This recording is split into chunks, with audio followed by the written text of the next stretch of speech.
This German guy makes 300,000 profit per year with a strategy that can be replicated by anyone who has a job.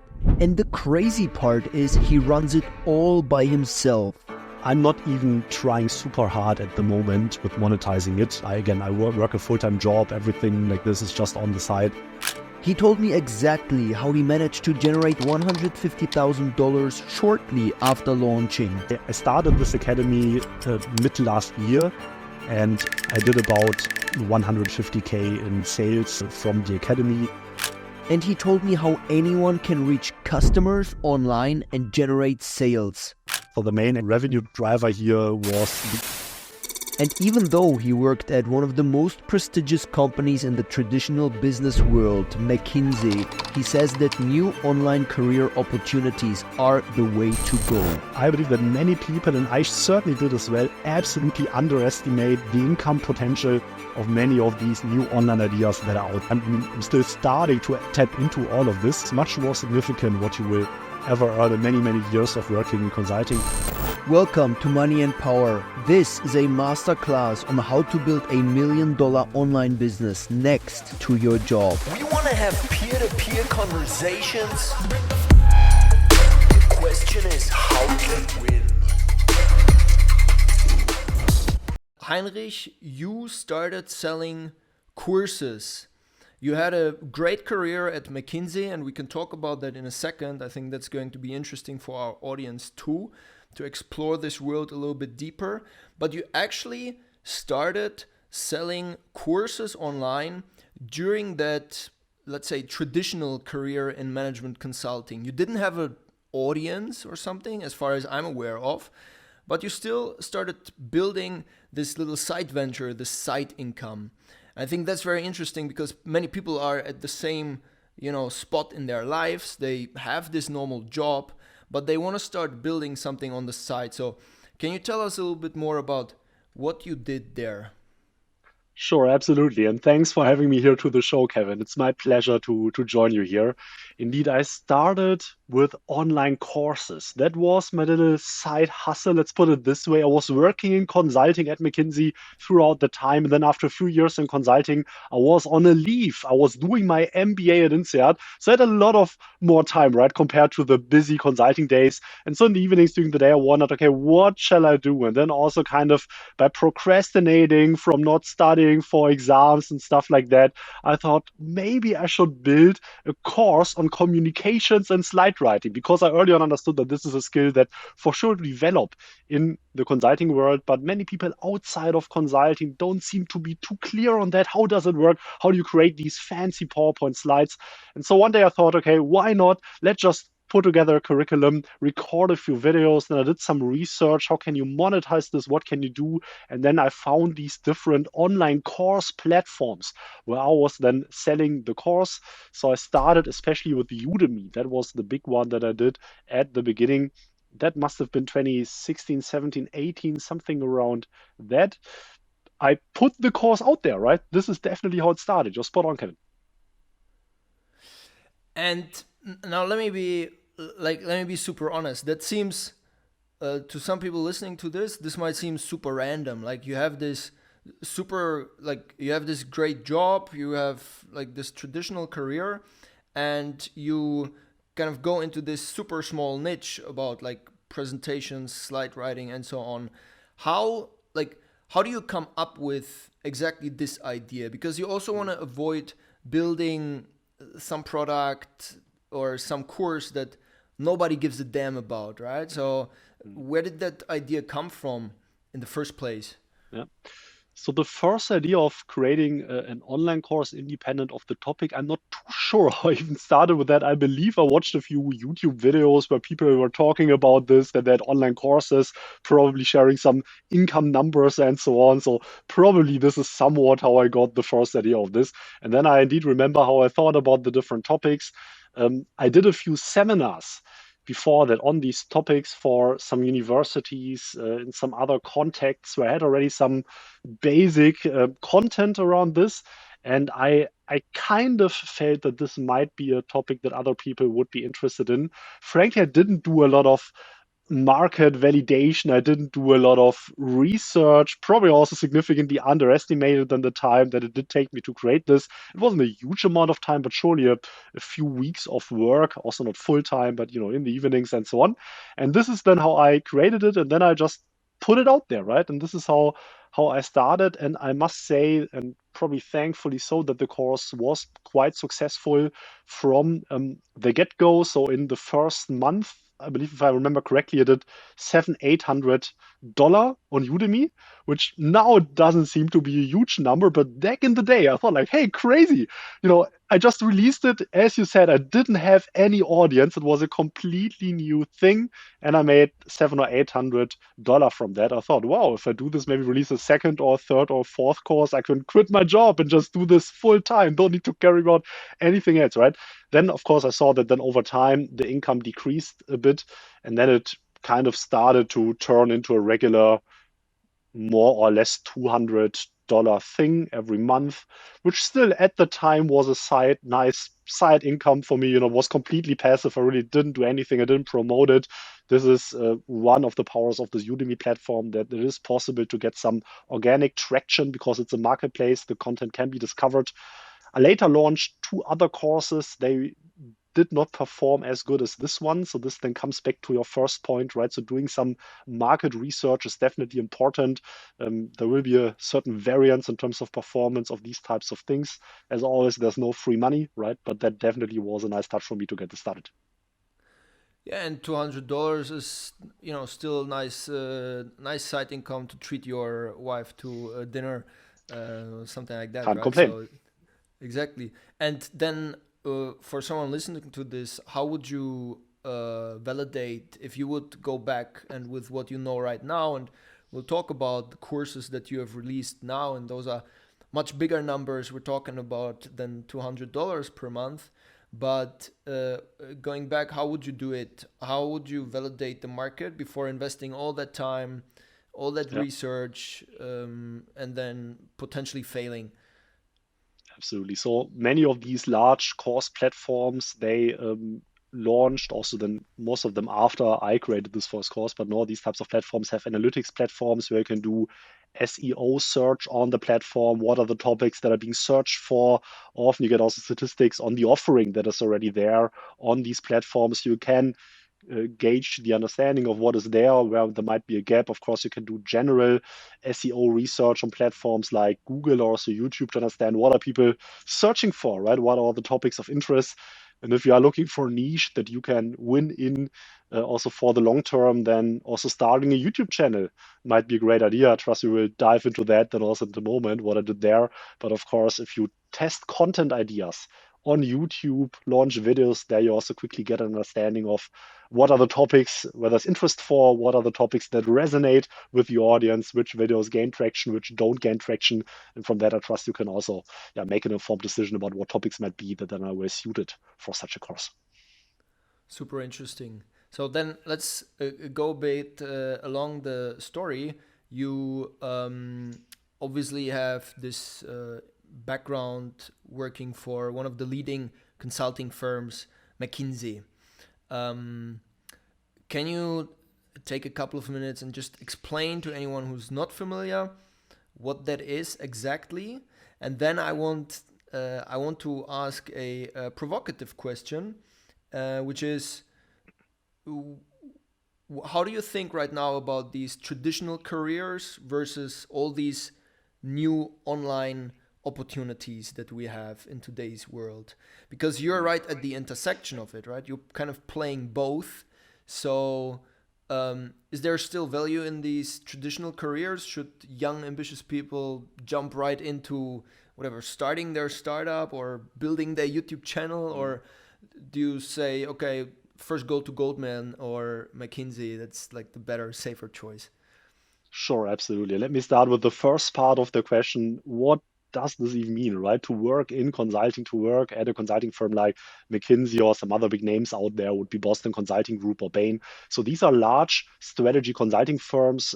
These are often called in by large corporations, sometimes also the public sector, to solve pressing issues, to solve pressing matters. So there's a business maybe struggling with parts of the business or want to launch a new product line, maybe tap into a new geography, expand the national reach, maybe go to market with a new product. And they're looking for some external guidance, some tips on how to do that, right? And this is exactly where consulting firms are coming in.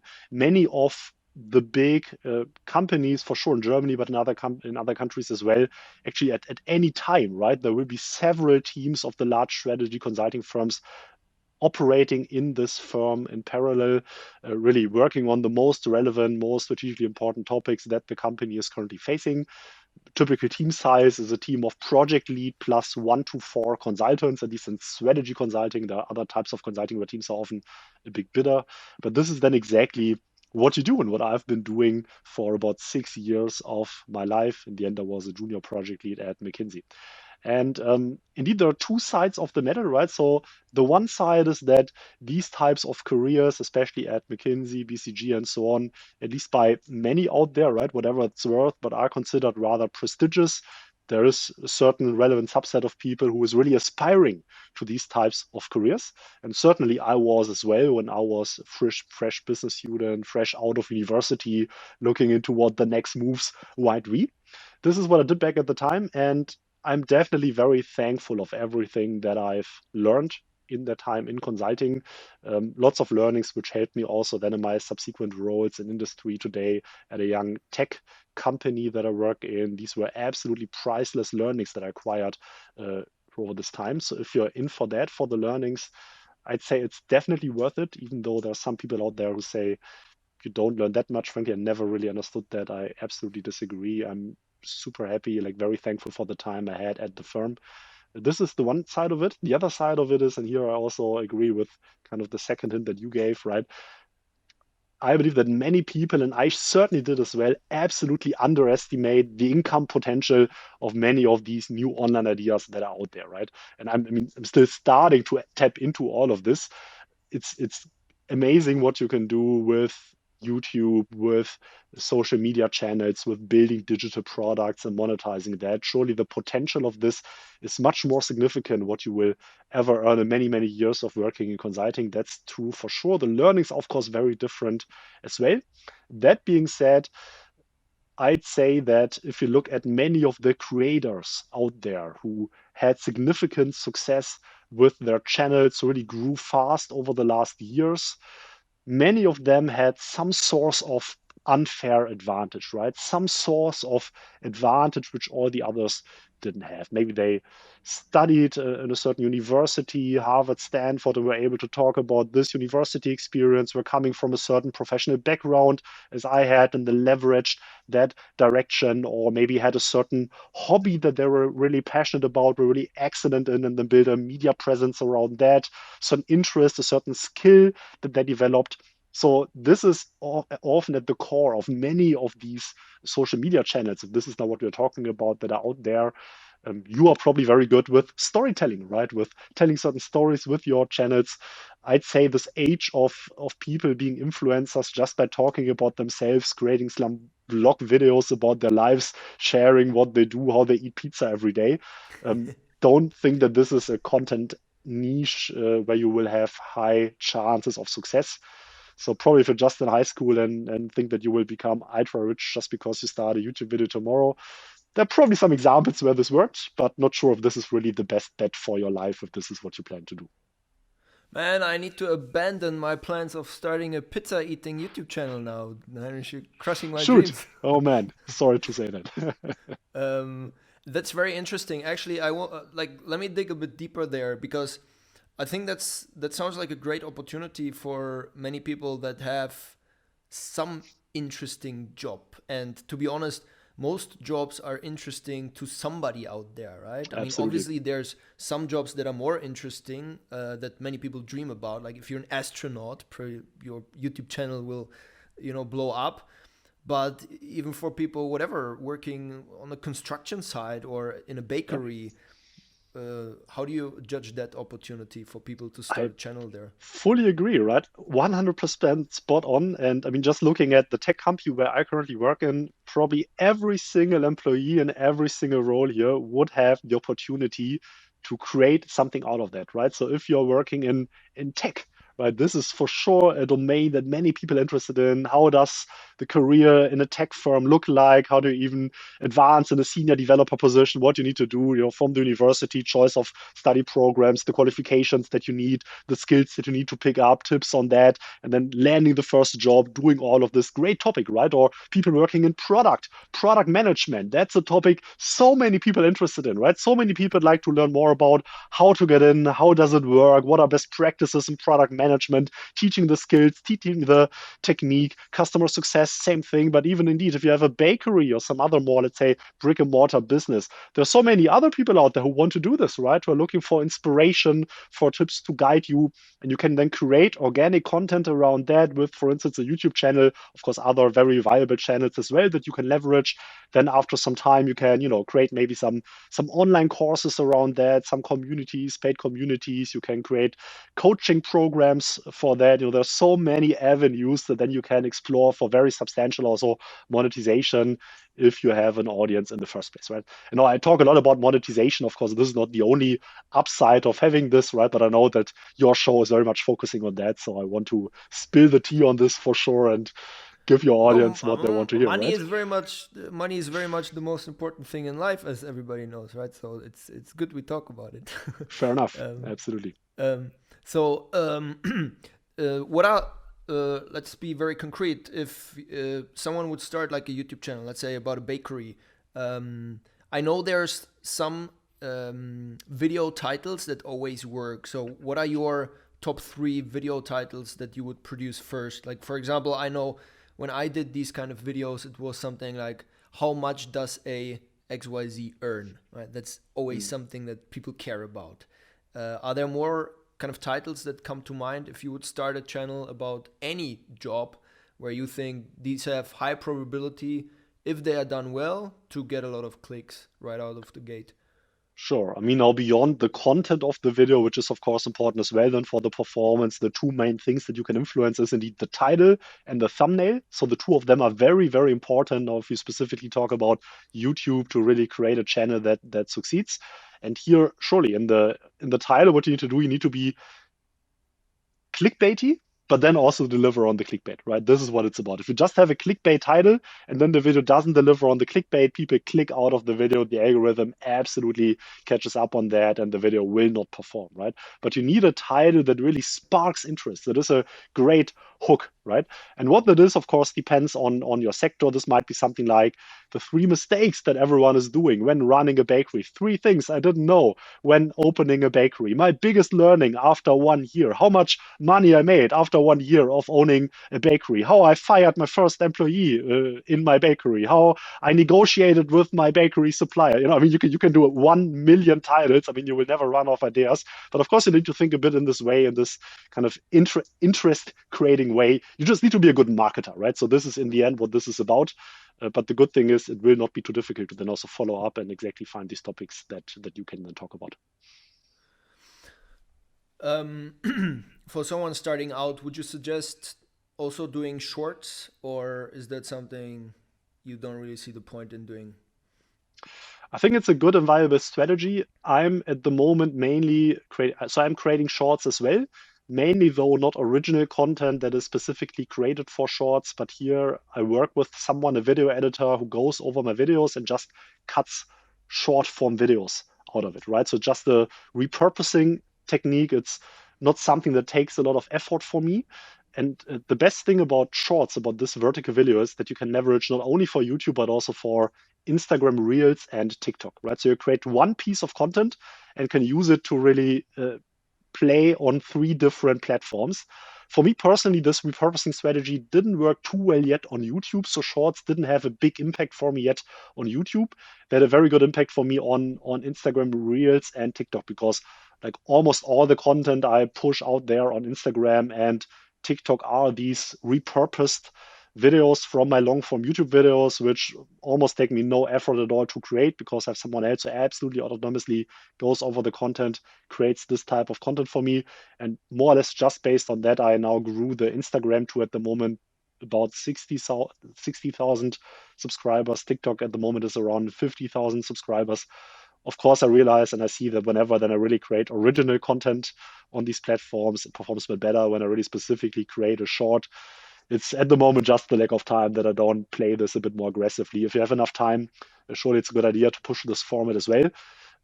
If you ask whether you should become a short form creator versus long form video, I do think there is more value in long form video because the relationships that you can build with your audience are absolutely different on TikTok compared to, for instance, long form videos on YouTube, right? So with long form videos, you have 5 minutes, 10 minutes, 15 minutes, 20 minutes. You can talk about topics in detail. You can really build a relationship with your audience. You can position yourself as a thought leader in your area.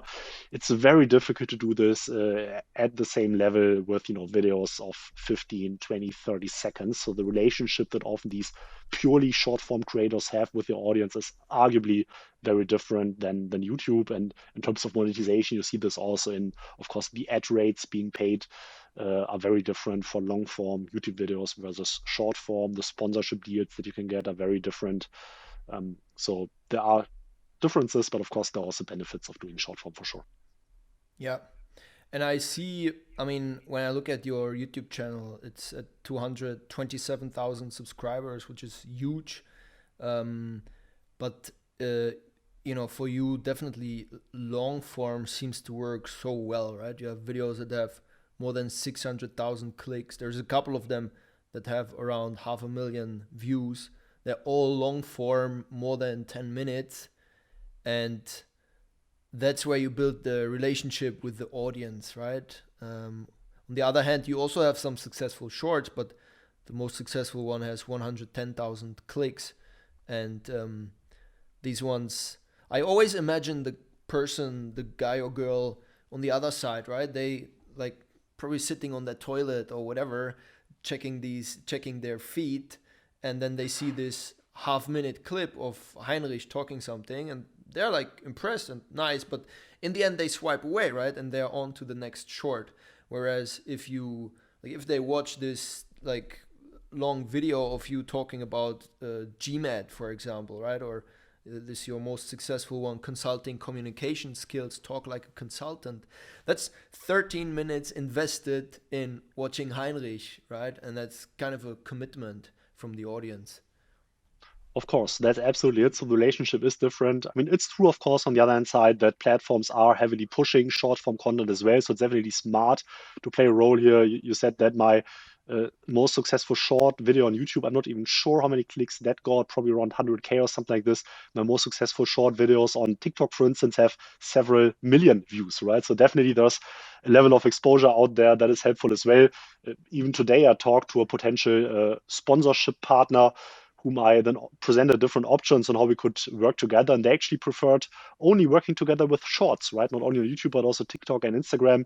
So there are opportunities now in different ways that are opening up. Of course, ideally you do it all, right?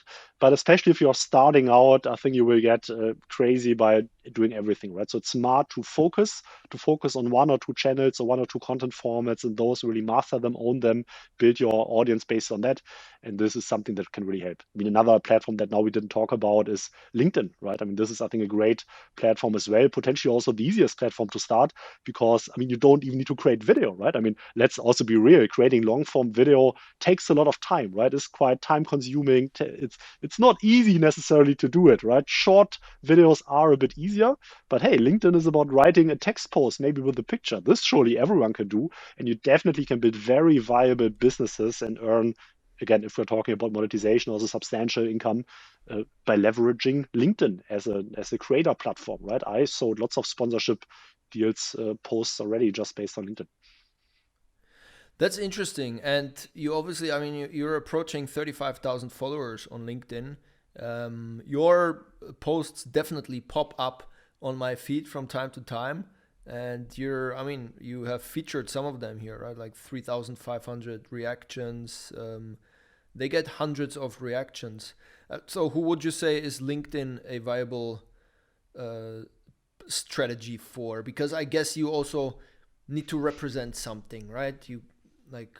For you, it's McKinsey slide writing. I have this structure. I have INSEAD MBA on my CV and so on, right? Those are some big names. So let's say people on LinkedIn are drawn to big names, right? That's what they like get excited about when they Yep. see these profiles. They see all these brand names and wow, this guy is God. Yep. Who do you think this is a viable strategy for? And then can you only sell business related courses like for you, communication slides and so on, or is there more potential there? Of course. I mean, on LinkedIn, the one thing that you said is surely true. If you have certain pedigree on your CV, right, certain buzzwords, surely that helps. On the other hand side, I think where you can really also distinguish yourself on LinkedIn is just strong content. So there are several people in my niche that just topics that are really interested in. For instance, at the moment, maybe we talk about that later as well, right? But at the moment, I work as a B2B as a leader in a B2B tech company. I'm responsible here for the commercial operations. So this includes the sales processes, and surely B2B software sales is very different from anything I ever did in consulting, right? So I'm always very much looking up to some certain leaders out there in the field. Many of them also actively write on LinkedIn, and I love some of the content that I regularly see in the feed on LinkedIn with tips that are absolutely highly relevant to my day-to-day work. And some other colleagues here in the office see it the same way. So often we just share certain posts that we found really insightful, that really inspire us to maybe change something in our processes as well. So if you have just good authority in terms of strong content, I think this can help too. And if you have this, that's great, right? If you have a content angle which is targeted towards other professionals, LinkedIn is a great platform. In terms of then monetizing it, surely you can drive traffic directly to maybe some online courses and so on. I'd say many people use it as a lead magnet for email lists to then fuel your email lists. This is also what worked best for me too on LinkedIn, or besides sponsorship deals, that you maybe have a lead magnet, something out there that you promote, then people are signing up to your email list. And then again, from a commercial perspective, then it's much easier to sell via emails than just straight out of LinkedIn, right? It's very interesting. So how exactly would you funnel people into your email list? Is that just a link that you have on the profile, or you like offer some kind of freebie, like some list, and then people need to comment and you send it to them, or how does that work? Yeah. So there are also different strategies out there, probably also not the most skilled in all the varieties of what exactly you can do. What usually works quite well for me, and I did this now also several times in the last week, so feel free to just check me out on LinkedIn, Heinrich Rusche, right? And then you can go over the posts to see this. But for instance, recently I created a checklist for slide presentations, right? So a checklist that you need to look out for. What are the elements that you need to have in mind? And then I created a LinkedIn post that already included lots of tips, right? And then I ended the post with, hey, so if you're interested in more, feel free to download this checklist. It's free, right? Just here, enter your email, and then I will send it to you. And then there's some automation behind it that then people get this checklist to sign up. For these types of things, it's important that the post itself already performs well, right? So contains interesting content, that it performs well in the algorithm, because if the post is just about download my checklist, then LinkedIn won't promote it because then it won't perform very well in the algorithm. But if the post is already very strong, contains lots of value, and then in the end it has a link, this usually works quite well. Do you remember what tool you use for the automation? It's just an email service provider. So it's a landing page. Ah, People enter their email. So I'm personally using ConvertKit. Several yep. good ones out there. ConvertKit is definitely one that I can personally recommend. And with that, there are simple ways of setting this up. Okay, then we'll jump back to McKinsey. We kind of went Sure. completely off here, but we'll jump back to McKinsey later.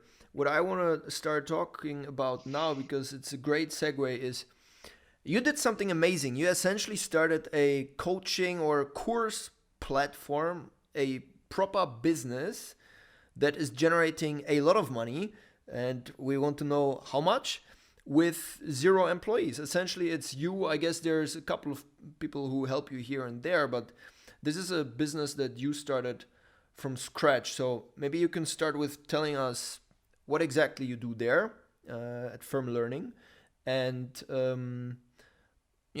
all the details, how much you're making, and how this even got started.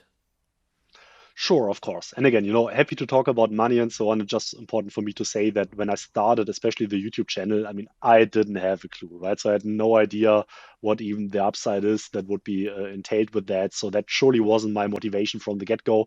But of course, I'm a business major. I worked at McKinsey, now working here also in a tech company. So of course, I'm not against earning a little bit of money, right? And of course, ideally, there's then lots of value created as well in these transactions that happen there. And so From Learning indeed is a educational social media platform where I share tips and tricks mainly targeted towards ambitious professionals in the first years of their careers. I often get comments that also people more advanced in their careers find the tips quite helpful as well. And I talk about different topics such as communication, slide writing, problem solving, office politics, right? So how do you really navigate the workplace? This is often based on the experience that I for sure collected during my time in consulting, where I definitely learned a lot in a very short amount of time. Kevin, you were a consultant as well. Trust you know what I'm talking about. But then, of course, later transitioning into a role in a medium-sized fashion retailer. This was a restructuring context. We had family ties to this business. This was a very special situation as well. And now, indeed, working in a young tech company, also completely new challenge, right? So lots of learnings from that. And I just try to translate this into bits and pieces that the people really can leverage. And this is what I'm doing. And in terms of the monetization of that, uh, beyond now some smaller streams like YouTube ads and some little bit of affiliate and stuff like that, there are three main streams that I have. The first one is uh, partnerships, so really sponsorships, as a company reaching out to me saying, hey, can we do some content together, right? Can we do a YouTube video together? And now this is also an advantage of having different platforms, because whenever someone approaches me like this, I can do a bundle with them, right? So this is usually something I propose. Okay, let's do a YouTube video, let's do an Instagram story, let's do a post on LinkedIn, let's do a post on the newsletter, right? So this is then, of course, a bigger surface here that you can cover. And this is roughly a third of the income via From Learning. The second third is indeed digital products. So online courses. I have a big academy. This is my main offering here, communications and slide writing academy, teaching exactly these types of skills. I have some others as well, CV templates, cover letter templates, and stuff like that. Also about a third. And then the third part are actually corporate trainings, right? So this also started not really being a plan, but in the first year it started that companies were just approaching me and were telling me, hey, often these were former consultants themselves. They maybe worked at BCG or McKinsey or so for a couple of years, then transitioned into industry roles. And then they're like, hey, Heinrich, my team, it just doesn't work. It used to, right? They can't communicate as well as my consulting colleagues. The slides don't look good enough. I'm getting frustrated. I really like your videos. Why can't you host a training for my team where you teach them these types of skills, communication, slide writing, and so on, right? And so this is then how I got just inbound requests, one request or so per month usually, and then over time it picked up a little bit, and then from that I really formulated lots of different training offers. I do this both online but also in person, depending on the location and the budget of the client. And actually, this is probably now my biggest income stream from this. So really B2B corporate trainings, and also the stream where I personally have actually the biggest fantasy of further scaling this. And I think it's also a nice thing to do as a creator, because it's not so much monetizing then the heck out of your audience, right? Which I think is fair to do as well if you really are providing the value, the counterpart to what people are paying for. But of course, this is great that you can work with corporations. They have different budgets, different things that you can do with them. And this is something also I definitely enjoy, to work with teams of also some very big household names. I cannot name most of them, but it's really also fascinating, interesting to me how these topics resonate in these types of large organizations. And how much do you charge for a, let's say, a training like that? What are some, I mean, of course there's like different sizes and Sure. probably different durations and so on, right? But what are some house Yeah. numbers? Of course. So just a basic offering as of right now, right? So I don't know if anyone reaches out to me in the future, I might change the pricing. But I have, for instance, a training on communications and slide writing for a small group of people, up to 10 people. And so this is conducted on one day or on 2 times 3 hours, then split on different days if it's online. And I charge around €5,000 for that, which is surely a fair hourly rate. And then, of course, there are other packages. There are often bundles or then in-person trainings for which I, of course, charge a bit more depending on what exactly is going on. Wow, I mean, that sounds super fair, I guess, to the firm. That's nothing, but sounds like a great value for you too. Um, and like, how many, or I guess you say you want to scale that, right? So where do you see that going? How can you even scale that? Is it just doing that every day, or is it doing it with bigger customers, or is it finding some way to digitize it, do it online? How do you think about that? Of course, probably all of the things that you mentioned. So the first is the whole lead generation, right? So at the moment, I work a lot with inbound requests. So more or less everything that I do is based on inbound requests that I get. And now I'm starting to scale outbound sales activities, right? That then surely will lead to more results here in this area. So this is the one thing. I'm now working on new training formats, also implemented several ones, which then lead to larger ticket sizes. I also offer access to the academy, for instance, the online learning program to customers. So this is also a corporate offering that I have, where then this can scale, of course, even further. And now started doing several bootcamp style formats here with firms in Germany and also a few other ones in Europe, where you really sit together with their teams for several days, for a week, which is, of course, then a different also quality of interaction of what you do. I already have a second person who is doing the trainings with me, some people kind of supporting me remotely with some of the admin work, but this is what's going on now. Okay.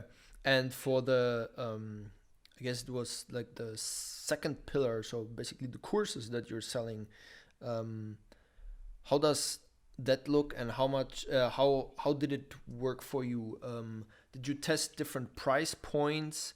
Um, how did you think about pricing in general? Yeah. And if we talk numbers at the end, how many people enroll there? What's the profitability for you? Sure, of course. So first of all, maybe also important to understand the rationale why I even chose this online course academy as the main monetization move now on the, let's say, side of really for the audience, for the followers. So here it's just important to say that I have this full-time job, right, that I'm working in here as a sales leader, as a commercial leader in this tech company. And so I needed something which is not super time draining for me, right? I think if you do this full time and fully focus on monetization, I think there are other moves which are arguably more profitable than just selling on-demand video courses, which essentially is what I'm doing. But then it's often more management intense. It takes more attention, right? More time. And I wanted to have something lean, which is why I chose to go for these courses. And then I think the second decision that I took is, do you want to have lots of small courses on different topics or one main offering that you promote? I chose the latter also for simplicity. I want something simple. I don't want to think about, marketing and talking about all types of different products in parallel all the time. So one simple offering that I push. Of course, if you do this, you need something which is then sold at a bit of a higher price point, because this is the one thing that you are selling. If it's too cheap, people then buy it once and then you didn't leverage that enough, right? So you need something that at a higher price point. And then I started to do the 400, roughly $400 that this costs. Sometimes I have some, yeah, on Black Friday, of course, there will be a promotion and so on. So there's some leverage that you have. But this is then how I came up with this. Of course, it also needs to be in line with the corporate training offering, because I do sell licenses to this also to corporate clients. And so it needs to be kind of in line with the other things that I do. But this is what I'm currently doing here. Okay, and you are saying on the website 40,000 students. So This I is not, so this assume is for I'm all going to the make online the bold courses. assumption that this includes people from back then when you were doing Yeah. Udemy courses. Otherwise, it would be 16 million in revenue. Oh, I mean, I don't want to underestimate you, but No, no. that would be freaking impressive, man. No, you're absolutely correct. So the number is true, though it includes all students from also prior online offerings. So the Udemy one, I had the course on some other platforms as well. Um, Via the Udemy, it currently gets also pushed to some, yeah, it's a bit complicated, but this is kind of the total number of students that are closed. So I started this academy mid last year, and I did about 150K in sales from the academy. again, which is, I think, Through like what duration? about 6 months. Okay, Yeah. that's very solid. So it included the launch. Of course, the launch is then a bit more substantial than how it develops over time. Then there are, of course, lots of marketing playbooks that you could pull, right? You can then do relaunches. You can do, yeah, we could do a full podcast about that. Probably I'm also not the most knowledgeable person on this, but this is currently how it's running. Yeah. And what worked best for you for the launch? Like, what were like the main levers that you pulled? Was there a lot of paid advertising involved? I guess you could just use your organic reach mostly, right? Yeah. So, and again, I'm doing this in parallel to my full-time job. I didn't have a lot of time. So I definitely left a lot of money on the table on what could have been earned if I would have, executed it masterfully. But more or less what I did. So the main actually revenue driver here was the email list. So the email list also up until today contributes the biggest share. And then, of course, I also had a handful of YouTube videos where I talked about it, where I presented it. But actually, what really works best for me was the email list. This always was also quite interesting for me. I would have expected that there's the more traction directly from YouTube, but I trusted just the mechanism of course, people on the email list being those already most interested in your services, already reading the emails that I write. I'm not only writing promotional content. The promotional content is actually only a very small part of all the content that I release, right? So the majority of the content is non-promotional. So this is, I trust the audience that is most engaged. I regularly delete inactive followers from the email list. So I only have followers on the email list, also regularly open the emails, interact with the emails. And this is what worked best. Of course, then there was a nurturing sequence behind this. I tried to build up some hype for the launch for a few weeks then before it really dropped. And frankly, I probably just didn't do a good job of really building the hype on the other channels because I just focused on the email list also to some extent. But this is how I did it last year. That's super interesting. Like for example, me, I completely disregard email at this point, and I think it's so stupid because it's a channel that you actually own, right? You have these emails probably for the next 10 years or so. You will be able to reach these people. Super interesting. And how did you fill this email list apart from LinkedIn, which you said it was one important pillar for emails? Mm-hmm. No, email, I only started LinkedIn, the LinkedIn email play, I only started doing recently. So originally it was mainly from YouTube, right? So, but similar procedure. So you have a YouTube video, you're talking about a certain topic, and then you say, hey, around this topic, I created this thing. So, the marketing lingo for that, I trust this lead magnet, right? So we create a lead magnet. This can be some document, a checklist. I think I had, for instance, a slide blueprint sample, so a set of slide blueprints, right? Again, checklists, some guides, interview guides, tips and tricks on this, a white paper on that, right? So little pieces of content, doesn't need to be super extensive, 2, 3, 4 pages maybe. Of course, depends on what exactly it is that you're putting out there. And then with this, you are then collecting the emails to the email list. And then, of course, this whole email marketing game is also another story. You need to have to get a good intro sequence, introducing people to the list. You need to put out regular content. And this is then how it works. Yeah. Okay, so you have these courses, you launched them, and you said 150K within 6 months. So probably that was like front loaded, right? Like during the launch, there was most of the sales, but it keeps selling. Then you have your B2B offering. You said you can price it around 5,000, sometimes more, depending on what's the setup. You have earnings through, AdSense is not that much, but then you have sponsorings. So like that's a business generating probably 30, 40, 50K per month, or is that like the ballpark? Is it more or less? Yeah. So here from the online courses, just also to put this in perspective, there was some VAT being deducted from that. There was also some platform fees going off of that. So, for US customers, of course, no VAT, but if someone in Germany buys it and so on, so then what really ends in your pocket is a bit less. And of course, all of these numbers are also before taxes. Then, of course, you need to tax it, right? And no, but the ballpark is, I think, for instance, in last year, net profits, I made about 300K with everything that's part of Firm Learning. That's kind of the ballpark.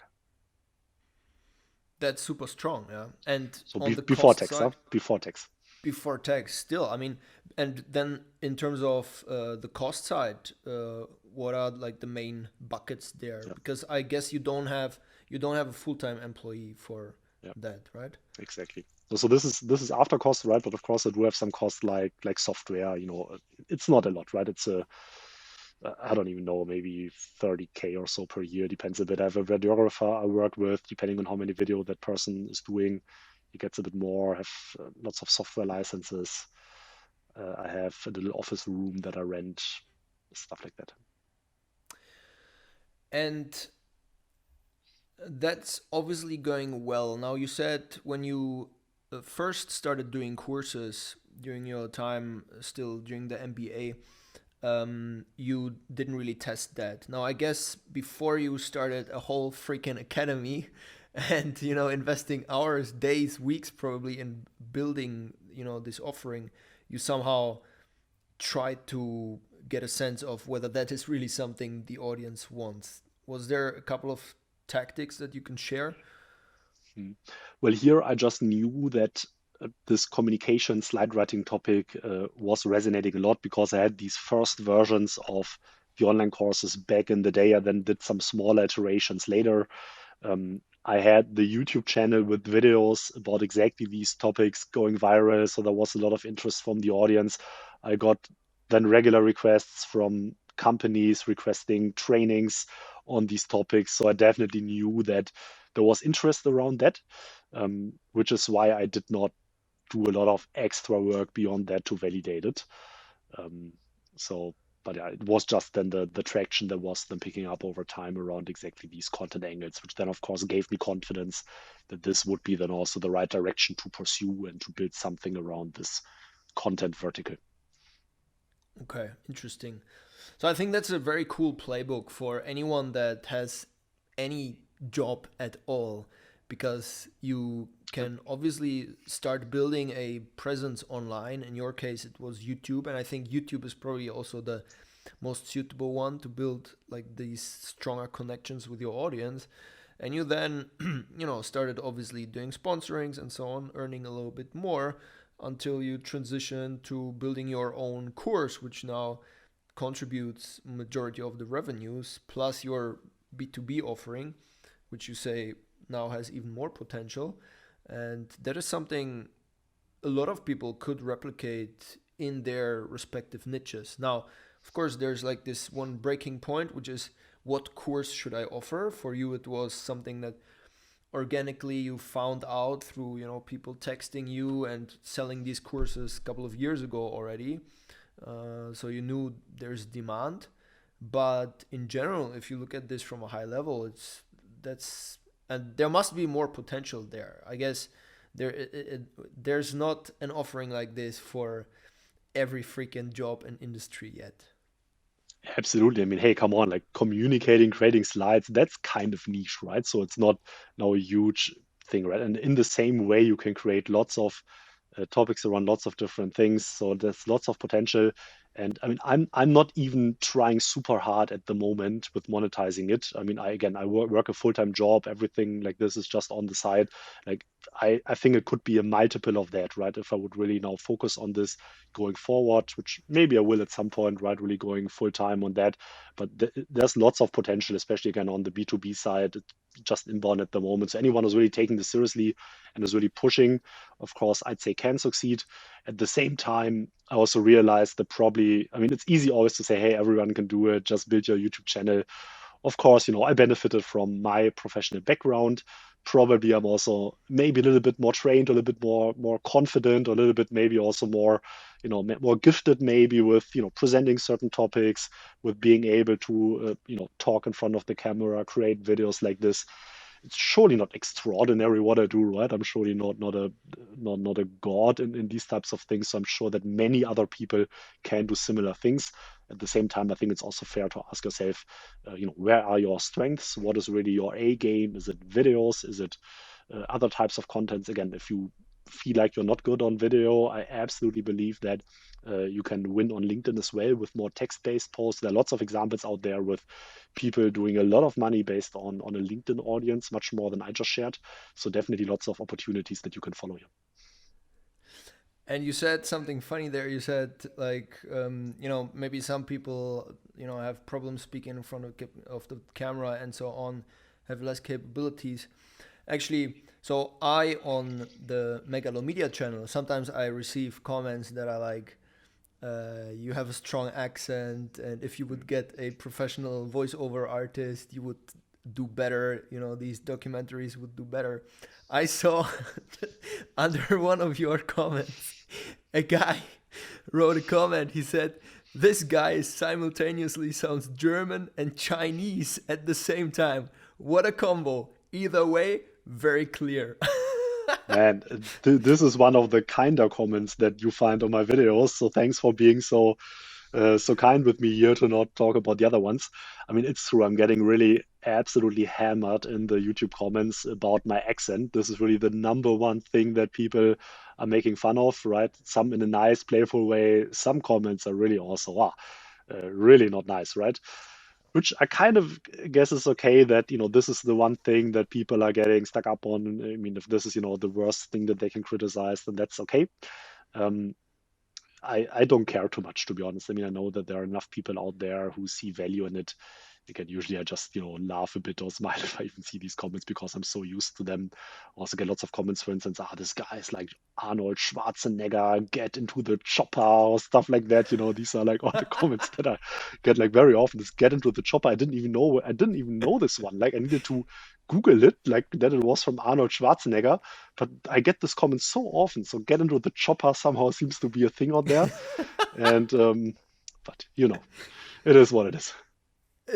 It's funny, and I mean, I'm 100% with you, right? There's like, you will always be criticized for something, and I mean, we're capitalists, right? So we I look up to someone like Elon Musk, right? I think he's probably someone who he created so much value in this world, but still, a significant part of the population completely hates the guy, so whatever you do on this planet, and you can think in the micro, which is us teaching people or talking about interesting stuff online, or in the big picture, like these billionaires moving entire industries, you always get criticized for some shit, and then I guess it's just about how you deal with it, right? If you also need to take into account criticism, right? I mean, so for example, I read most of the comments that I get on the Megalomedia channel because I just want to be open to criticism. But you also need to realize when something is just plain hate, and then kind of take it in a funny way, right? Or disregard it.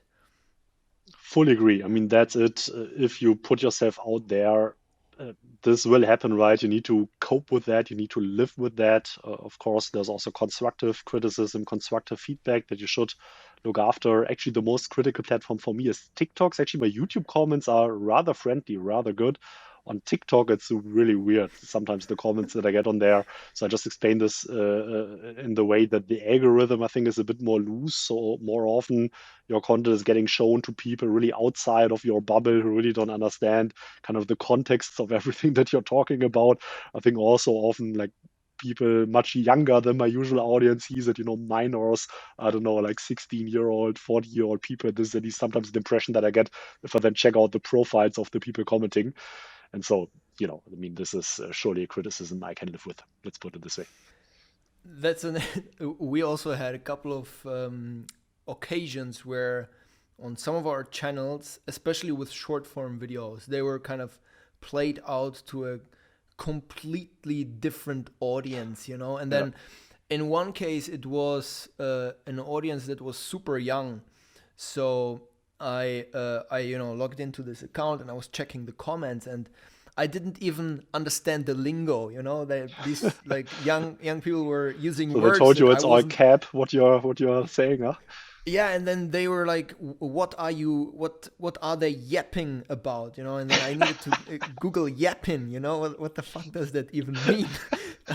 And I asked my sister, and she explained it to me, right? Because she's younger. So I completely agree on this point. So let's now, I think we wrap up this topic, and let's jump to McKinsey again. Let's talk a little bit about McKinsey. First of all, if you're very big and muscular like me, do you get more respect in the meeting room?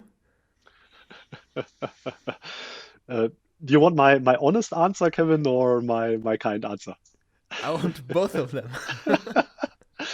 No, I definitely appreciate a well-trained body. That's, I think, great. I also try to hit the gym at least occasionally, probably not as regularly as you do. So I think it definitely helps to be in good shape, in good health. I think also for yourself, it's very important. Um, also for your personal health, of course, especially if you work in a demanding career as in consulting.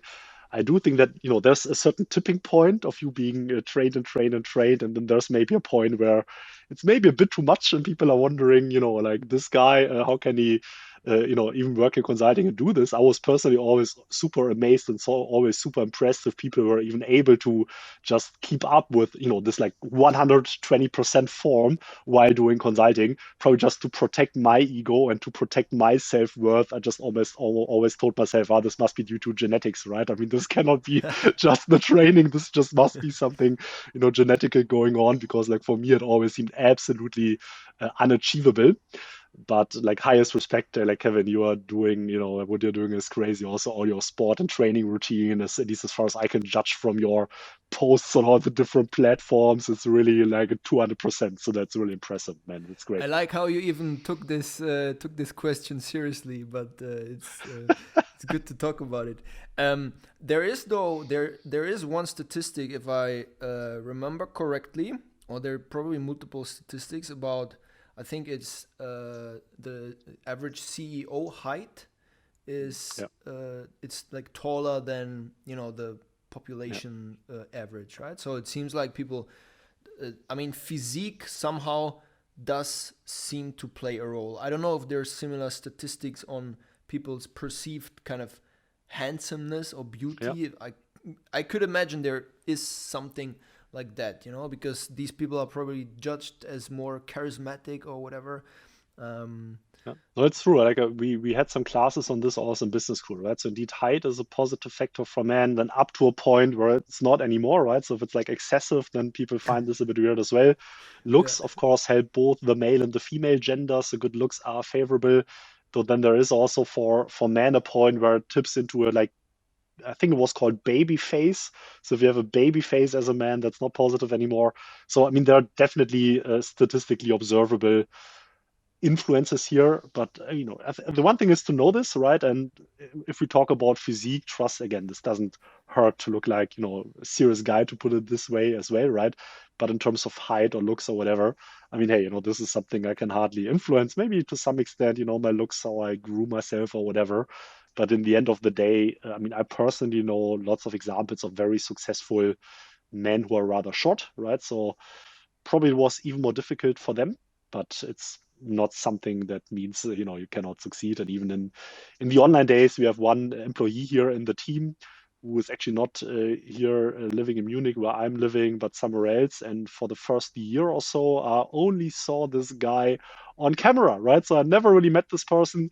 And then first time I met him, and then I realized that he was like very short, right? And I didn't even realize this was completely different how I imagined. And so surely this didn't influence my perception of his competence too much, yeah.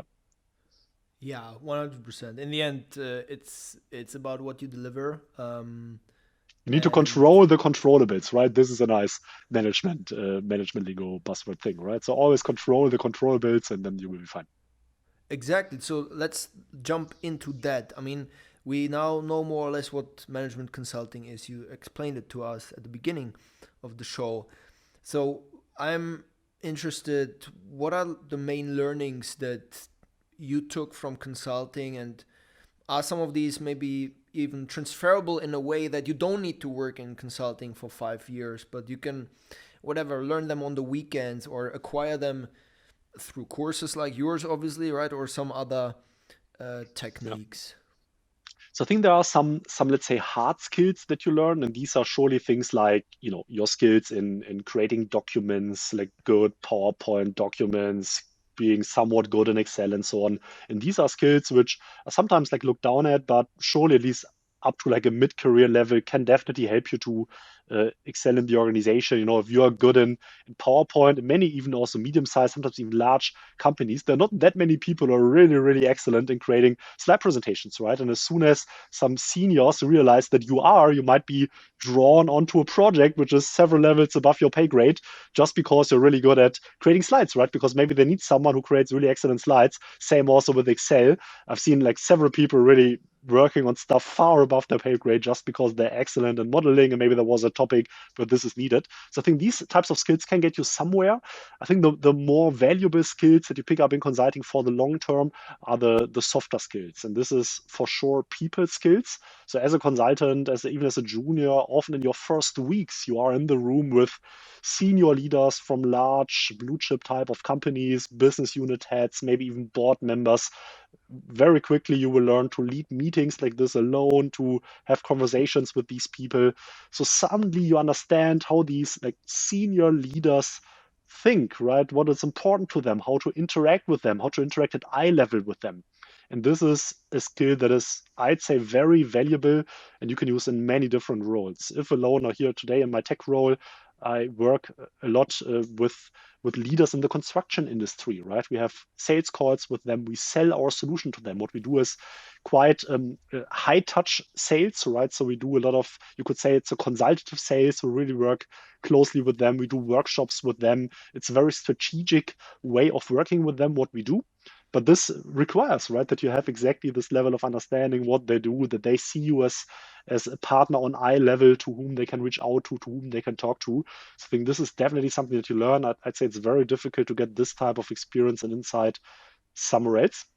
And the second, but please, Kevin, yeah. Let me jump in quickly. What are some mistakes you see people doing? I'm sure there's, instances where you have someone junior in your team or someone who doesn't have your kind of background and maybe they're leading a meeting or they're speaking up or whatever, and you have these occasions where you're like, I would have done it differently, I think this was not ideal the way this person talked or introduced themselves or whatever, right? Like, can you think of some instances where, like, what are some mistakes people make?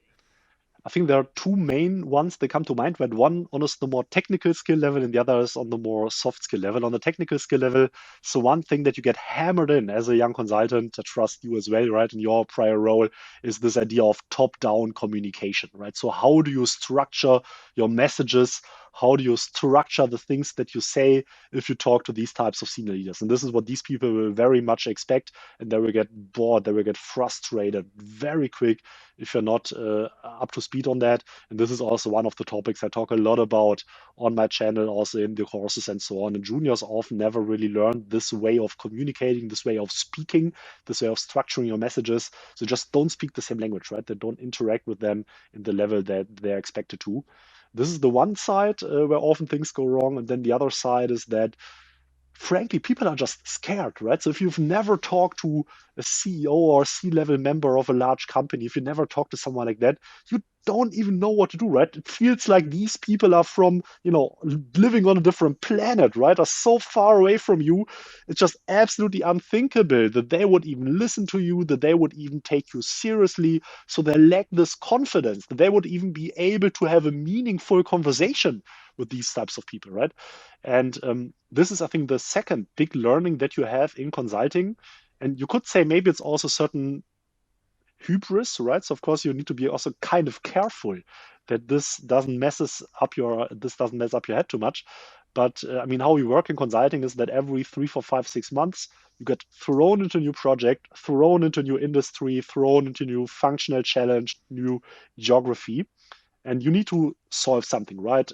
Solve a problem. Again, you interact with these senior leaders, often need to pick up speed very quickly, need to learn a lot of things and so on. At the beginning, that can be very intimidating and also very frustrating at times. But over time, you realize, shoot, I can do this, right? Doesn't matter what the topic is, doesn't matter what the industry is, the function. I can somehow add value. I can figure it out. I can solve this business problem, this challenge that is here.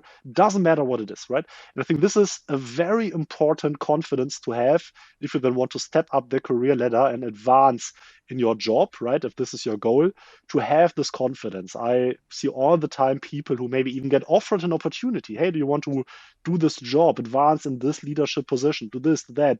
And like, I don't know, right? Can I even do this? Probably I will fail. I have no idea how to approach this, right? I'm clueless. I'm scared of it, right? And of course, if this is how you think, then you might not even accept that position. If you accept, but this is your mindset, you're very likely setting yourself up for failure, right? I mean, if you don't even yourself think that you have a chance of succeeding in the role, I mean, it's not a good, condition to start. And this is definitely a confidence you pick up in consulting. Again, you need to also make sure that you're not, tipping into some overconfidence type of situation. But this is definitely something that helped me then a lot also in then the following roles.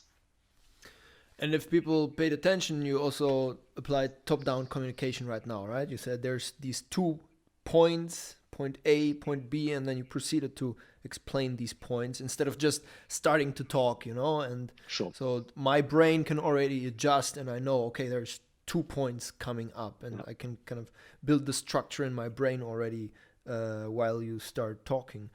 So if you practice it, it gets so into your blood, right? You just don't need to think about it anymore, just your second nature. But it does take a lot of practice in the beginning to adopt these types of patterns. That's for sure. Yeah. So for many people, consulting, investment banking, these kind of traditional careers are their, like dream career where they want to get into. One motivating factor for humans is money. What's like the earnings that we look at for these kind of careers? Where was your salary when you decided to get out? And is this a great way to, if you have extremely high ambitions, you want to make millions, would you say that's an option, or is there faster ways to become a multimillionaire? So, I mean, starting salaries for sure can be attractive, right? So in a market like Germany, and here it's also important to realize that the numbers change quite significantly based on the region that you are in, right? So US is usually higher. UK, I believe, slightly lower than some other European countries, can be more significantly lower than what you, for instance, would get in Germany. Also don't know the numbers in my head for every single country out there, right? But for like a company like Boston Consulting, McKinsey, and so on, I believe at the moment entry salaries for master level graduates are around 80 to 85K fixed, plus about 20% bonus depending on your performance. Usually based on average performance, you can count on earning half of that. So then if you earn, 80K, let's say, plus 8 to 10K bonus, you are at 90K or so in your first year after your master, which is probably not too bad, right? It's surely also a demanding job. Then often on top of that, you can count that there's a leave program. So usually after 2 years, for sure, for the big 2 strategy consulting firms, you get a quite attractive leave program. Often you get a very significant part of your MBA tuition paid by the company. Big 2? McKinsey and BCG. Just for right? people to know. Sure, of course. Now, often this means that you get the different models, right? So often you get a 30-year salary paid, so full salary, even though you don't need to work, but actually need, for instance, to can go on to do an MBA or PhD. Often then you get a substantial share of the tuition paid. So there's the more to it than just the base salary that you get on top. Then if you advance through the ranks very quickly as a senior consultant, you then break through the 6 digits also in base salary, then plus bonus. This can get you then quickly more towards 150K. If you advance to project lead position, this will then get you more closer to 200K-ish. And then, soon at some point you are a partner. And then as a young partner, it's multiple 6 digits, right? 3, 4, 500K, depending also on your performance and the beginning. And if then you really succeed as a partner, move up the partner ranks. Successful senior partners make also 7-digit or multiple 7-digit incomes. So this can be a quite attractive, financially rewarding career as well. Of course, you need to say that it's not super easy to become partner. I think it's easier than many people think, even though, of course, it's also maybe too cheap for me to say this because I never became partner myself, right? But kind of what I grasp, it's easier than what some people think, but surely it's challenging and it's not at all secure that only because you get in, you can then advance to partner rank. And of course, even as a partner, it's a hell lot of work, right? It's lots and lots of work. You need to count on not seeing your family a lot. I have 2 kids now, right? The third one is on the way. I mean, if I think that I would still live the consulting lifestyle, not seeing my family Monday to Thursday, Monday to Friday, only seeing them on the weekend, I mean, I don't want to judge. This is for everyone individually to decide, but this is surely not the lifestyle that I would aspire for myself. And I mean, if this is not the life you want to live, then these types of careers are out of the question from the get-go, right? And similar with banking. In banking, you don't need to travel that much. Probably the income potential is even bigger than in consulting if you really succeed to move up the role. But the working hours are arguably even tougher, right? So then you don't aren't away somewhere else, but then you're sitting in your tower until late after midnight, even every Saturday, every Sunday. That's just brutal. That's just crazy, right? I mean, that for sure. I think it's fair to do this in your 20s to get the experience, start earning some first good money. But again, as soon as you get family, again, up to everyone to decide, but this would not have been the path that I would have wanted to continue for myself. So let's do like an expected value calculation for someone who's a business grad, let's say, or someone who's looking at this industry, right? So they could go into, let's say, let's group these together: consulting, investment banking, right? One of these traditional careers. They could start something on their own, become an entrepreneur, or probably they could also do some other thing, join like a traditional industry, whatever. If we look at expected value, right, and we'll take as value, we'll take their the income potential throughout their entire career. Yeah. What do you think if your goal now was to just maximize money, right? Which career would you pick? Yeah. So, I mean, if you want to maximize money in the end of the day, I think it's clear that entrepreneurship is the way to go, right? I mean, this is what will make you successful, where you have, the biggest upside in the end of the day. And I think there are 2 routes here, right? You can do the whole venture-backed route, right? That you collect risk capital and so on. There are some things to be said about this path as well. Now, if we're talking more about this, let's say, social media entrepreneurship type of thing, this content-based entrepreneurship, this is another route. Personally, again, I absolutely underestimated the potential that this latter route has. For me personally, I mean, I shared it, right? For me, that's just the perfect mix of income potential and also work-life balance, because I mean, you can do this in parallel to a full-time job. So that's definitely possible. I don't want to say it's easy, right? So it's definitely not guaranteed that you will succeed. But I think if you are getting into this, if you're willing to maybe also experiment a bit, change a bit, adapt a bit, that's great. Again, at least for me personally, it played out very well that I did already something before that I gained some experience in some other areas that I was able to leverage on that. So I do think that this has the best combination, right? But of course, this is also one learning that I was acquiring throughout my young or not so young anymore professional career. Whenever you talk to people, their experiences, this is what they then portray as the path to go, right? I mean, if you talk to some senior partners of the big consulting firms, hey, I mean, these guys are earning multiple millions, right? I mean, of course, they're very happy with their career path, and they will, with full confidence, tell you that this is a great way to go. And I can see how it is, right? It's also an exciting work. You learn a lot, lots of new challenges coming up all the time. The income is great. I mean, what's to argue with that? There's definitely nothing wrong with that. But again, I can only talk about my experiences, the things that I learned in my humble career so far. And for me, this made a lot of sense, at least based on everything today I learned. Yeah, and it's really difficult to say what's like the best path. I mean, let's say partner, how long does it take you to become partner? I guess it's like you can do it in less than 10 years if it's if you're a good performer. And then let's suppose you earn like $1 million or $2 million a year at this point. let's say you have 10 years. 10 years, that's like, that can be 3 or 4 businesses that you kind of start and that then fail. And in the worst case, you're at year 10 and you have a business that's doing so-so or kind of not getting off the ground at all, while the alternative is having like a pretty clear career progression, right? I think if you want to maximize this traditional career progression, private equity is probably the way to go. It's probably even more attractive than management consulting in terms of what you get out of it at the end of the day. So probably you should, after 3, 4, 5 years or so, make the transition.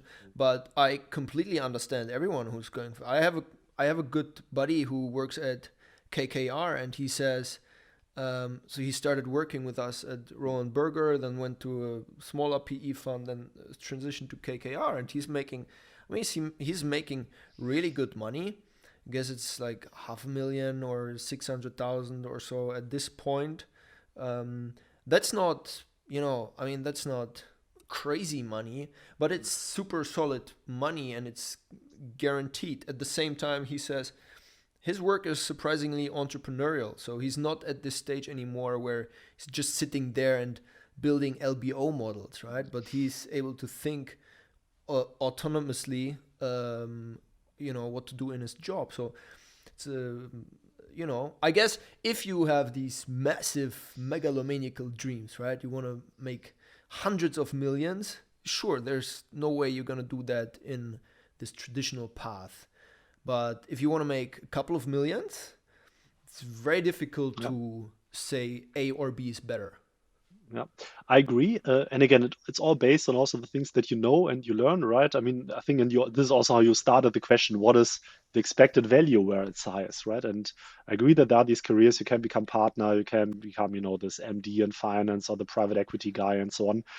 I'd say it's not super easy to do that though, right? I mean, you need to start with having the right CV of even getting into these firms. This is already where the vast majority of people out there is not able to do that. You need to then climb the ranks in consulting or also in PE. Often, of course, you started at an investment bank. You need to endure years and years of absolutely crazy working hours where people then realize even if they are intellectually capable of the job, maybe just physically they just cannot do it, right? They just cannot work 100 hours every week, right?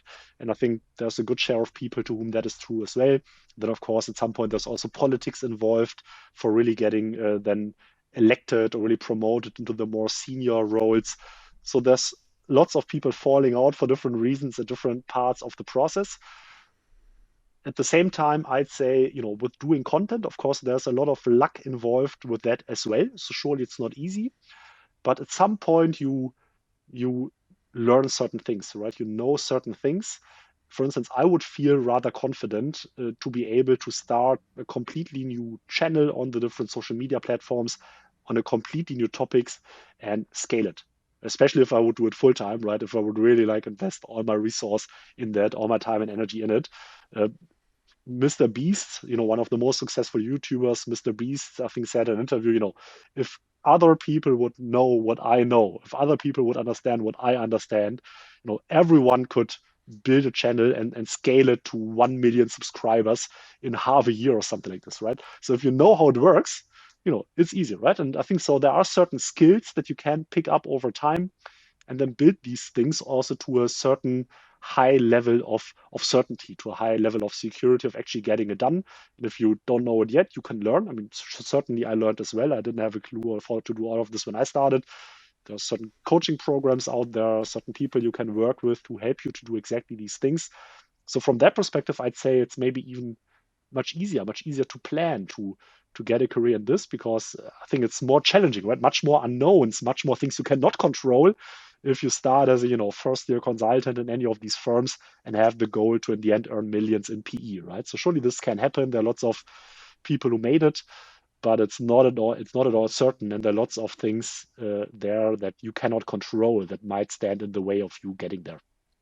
Yeah, I want to jump to that in a second. It's very interesting that you're not going all in on this content game yet. So let's talk about that in a second. Last question about these traditional jobs.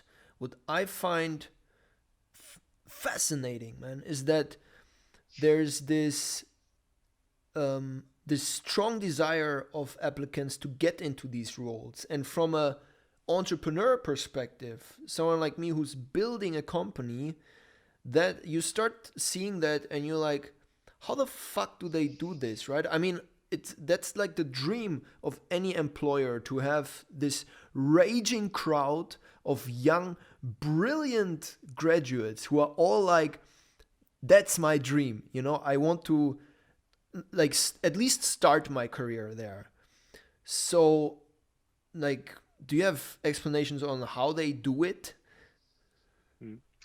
I think in the end of the day, and of course it's good marketing, of course it's good employer branding, but in the end of the day, these firms do have a lot to offer, frankly, right? This is at least how I perceived it, now specifically talking about consulting, specifically about the big leading consulting firms. I mean, the main motivation also for me to wanting to join this field was surely also to earn a decent amount of money. But the main motivation for me, really openly and honestly, was learning, right? I wanted to learn a lot of things. I wanted to understand what it's like to work in these large corporations, to solve these really high priority topics. And frankly, the company delivered, right? I really did learn a lot. Of course, not every project was great. Of course, I enjoyed some projects more than others. But I'd say there are only very few environments out there where you get this breadth of knowledge in a rather short amount of time, the breadth of professional skill set that you can develop. And this is often, of course, the appeal, right? So, I mean, it's also known that many people leave consulting after a few years. And this is not even considered a problem by the consulting firm. This is just how it works, right? And this is to some extent also what they encourage, right? To just stick there for a few years, get learnings, and then if you want to leave, that's absolutely fine as well. And again, of course, there's also certain glamorous lifestyle behind it, flying around in business class all the time, being in good hotels, having status with all the airlines, with all the big hotel chains. Of course, there are limits to that as well. As soon as you then get a client in a more rural area, and then the hotel is not looking as nice as you hope to anymore, right? If you then were maybe before working in one of the larger cities. So there are, of course, limits to that. But of course, all of this does add to the appeal. So these companies are taking very good care of you in many different ways, right? So of course, it's attractive to work there, definitely. Yeah. I completely agree. For me, consulting was I think time well invested. It was definitely the case that I learned a lot, and I learned a lot of the things that you talked about. But sometimes I do ask myself if I would do it the same way again. The problem is, back then I didn't know that I would get into what I'm doing right now. I would get into this content game, building channels, buying channels, selling them, and so on. So I guess if you have this clear plan already for what business you want to build, you can probably just do that, right? And you don't need to go through the additional step of joining a consulting firm. But it's a great place to go to if you don't have this ultimate plan, right? And you first want to learn a bit. So building Radar, the company you're currently working at, first of all, roughly what are you guys doing? And then also, why are you doing that? You could go, you're earning a lot of money with your social media business. You could probably double or triple that, I guess, if you would go all in. What's the rationale? It's an interesting question, right? So after I left the role before that, this family business in the fashion industry, when I left that, I wasn't really too sure what to do. I already was thinking about maybe going full time on the YouTube channel. At the time was already quite a substantial thing, not as big as it was today, but that was already an option for me back at the day. That was roughly 3 years ago, 2.5, 3 years ago.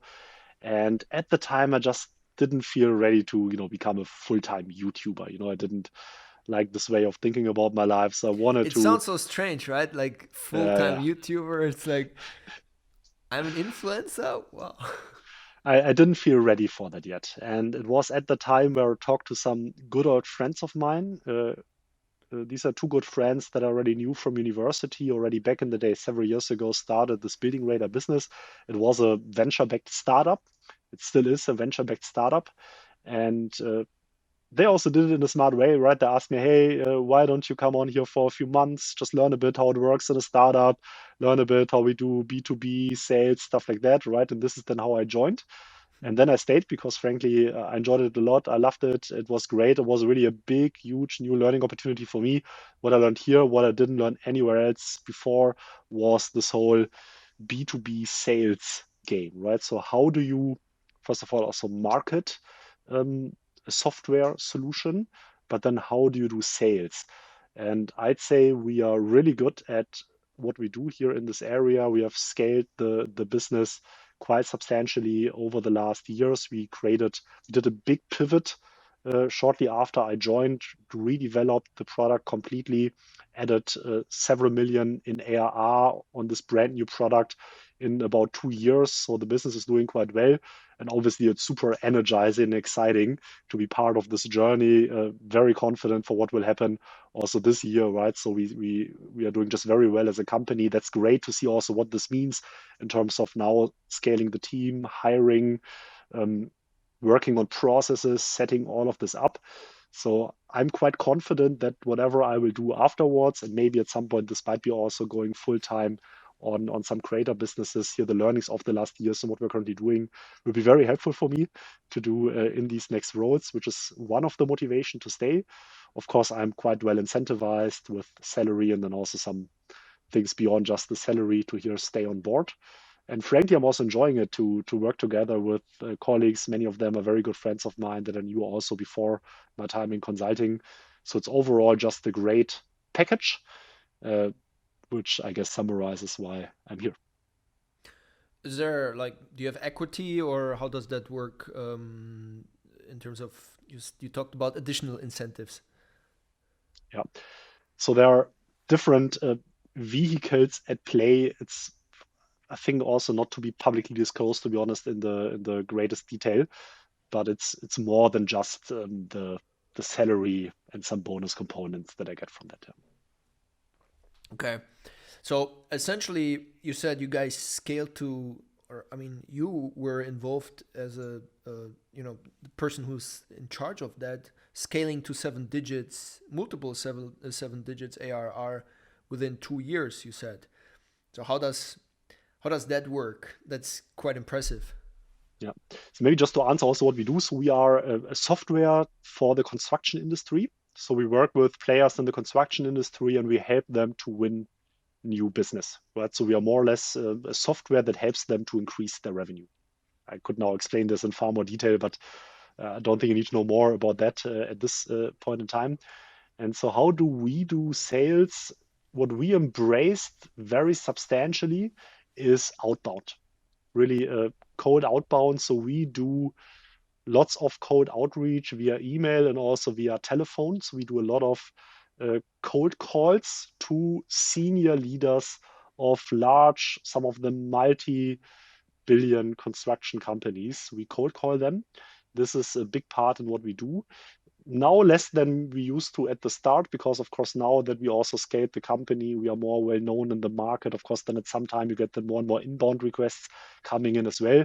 But especially at the beginning, I mean, if no one knows you, if you're just starting out, this is what you need to do, right? I mean, you are nobody. You need to go to the marketplace yourself. You need to reach out to potential customers.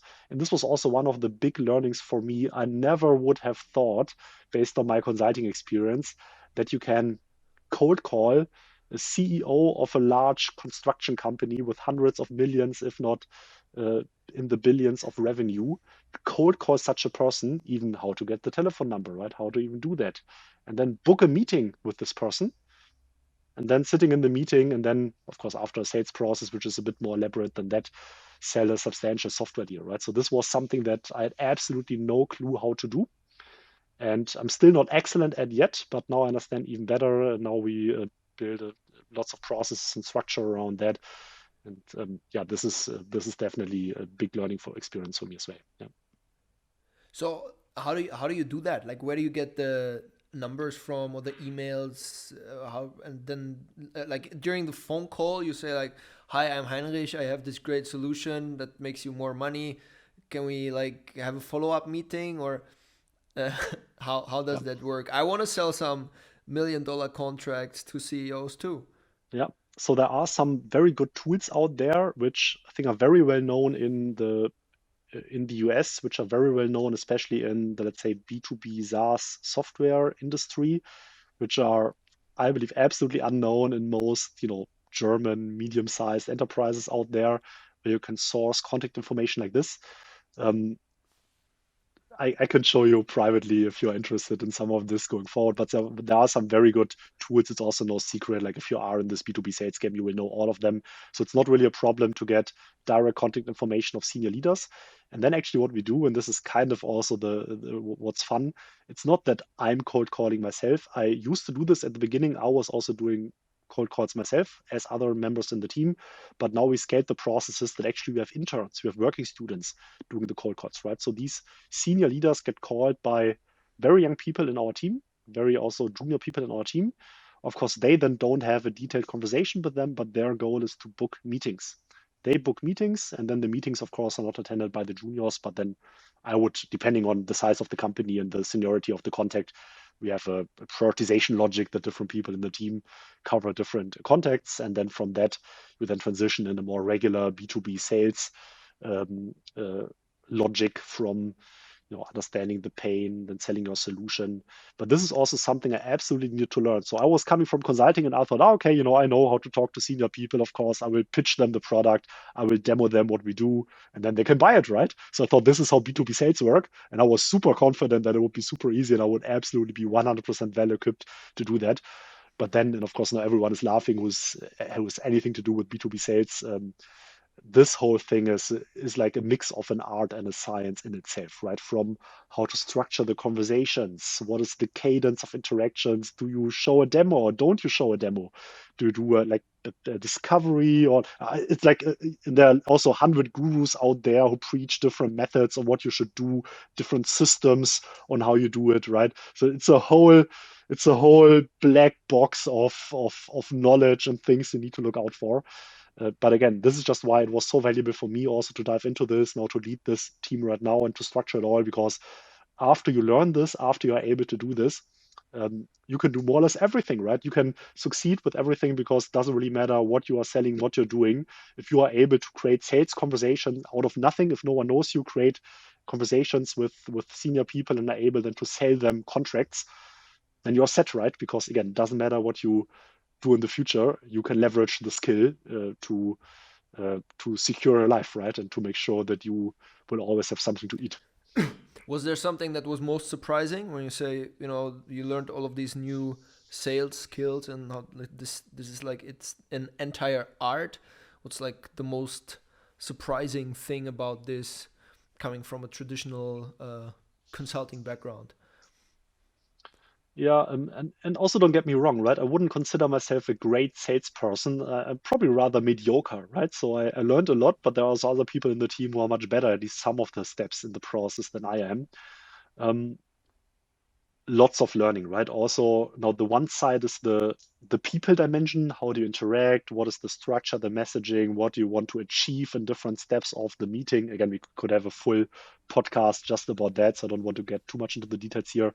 But then also the systems side of it, right? So from outbound strategy, prospecting strategy. How do you reach out to people, right? I mean, if you just write the same spam email to lots of people, probably it's even illegal for GDPR reasons, but probably it's also very ineffective, right? So you need to tailor them. But how do you tailor an email in a way that it evokes a response from a senior leader of a large company that this person would be willing to then book time with you to dive into that with you? And this is just a small part of it, right? The lead generation, then, of course, also working with CRM systems, setting up CRM systems in the way that you can really measure the full sales process end to end, from lead generation to then opportunity phases, setting all this up, measuring this, getting visibility into your sales pipeline, being able to create forecasts based on your pipeline, understanding conversion rates from opportunity phase to opportunity phase. So several years ago, I wouldn't even know what all of this means. Now I learned this is more or less like standard lingo in this whole sales area, right? So probably everyone who is from the field knows that this is more or less just the basics that you need to get right. But this is just definitely very valuable to learn and to understand how this works. Yeah. So during my time in China, one thing that I was doing is building a innovation consulting department. So basically, we would go out to big corporates in China, and we would tell them, we help you become more innovative, right? I mean, more or less, that's what we sold as a consulting service.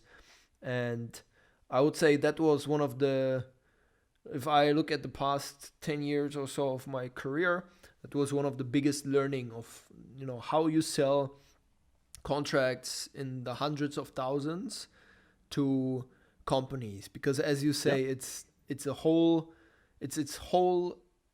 game or art. It's so different. Yeah. And you do need someone who takes you by the hand and just explains it to you, because there are so many small nuances, and you can't just read a book and then execute it, but you actually need to do it, and you need to fail a couple of times. You need to keep trying with different customers, and then you keep getting better at it slowly. I think also one thing that's important here. I mean, there's two different games, right? So the one thing is to work as a software AE, as an account executive, as often it's called, for one of the big tech companies. Maybe you're working for Salesforce, for the big CRM system Salesforce, as an account executive, as a salesperson. This is the one thing, right? Selling Salesforce. The other thing is working for a young startup where you have a product that you just barely created, that no one knows, that is barely doing what it's supposed to do, at least in the start, right? I mean, this is always how you start as a startup. Then, of course, later down the line, hopefully it gets much better. And then still being able to sell this, and then ideally into like 6-digit tickets for large companies.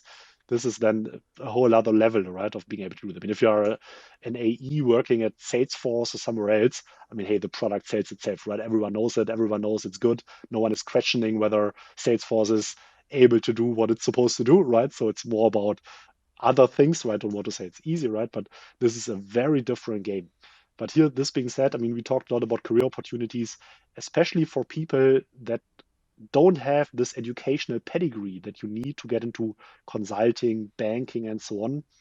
Often there are very big opportunities in tech sales, right? So these AEs, as they're called, account executives, often they don't necessarily have this university background. So you can get in there with very basic, without being judgmental here, right? So with, let's say, diverse, with other educational paths, which maybe where maybe university was not part of, right?